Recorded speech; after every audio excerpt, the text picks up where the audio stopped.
സുഹൃത്തുക്കളെ വാഹിദാണ്. അപ്പോൾ ദുബായ് എയർപോർട്ടിൽ ടെർമിനൽ 1 ഉള്ളത്. സൗദി ജിദ്ദയിലേക്ക് പോവാണ്. അപ്പോൾ ഒരു സാധാരണ മീൻ മാർക്കറ്റിൽ മീൻ വിറ്റ് ഇരുന്ന ഞാൻ ആ മീനിനെടുത്ത് മേലൊക്കെ ഇട്ട് അങ്ങനെ UAE ഒരുപാട് ഇനാഗ്രേഷനും പ്രൊമോഷനും. എൻ്റെ ജീവിതത്തിൽ ആദ്യമായിട്ട് UAE പുറത്ത്, അതും സൗദി അറേബ്യയിൽ ജിദ്ദയിൽ ഇനാഗ്രേഷന് പോവാണ്.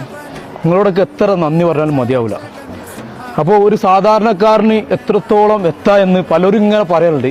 അപ്പോൾ എൻ്റെ ജീവിതത്തിലുള്ള അനുഭവം വെച്ചിട്ട് പറയാണ്, നമുക്ക് ജീവിതത്തിൽ കുറച്ച് ക്ഷമയും പിന്നെ എത്ര കഠിനാധ്വാനം ചെയ്യാൻ നമ്മൾ തയ്യാറായാൽ ജീവിതത്തിൽ വിജയിക്കും.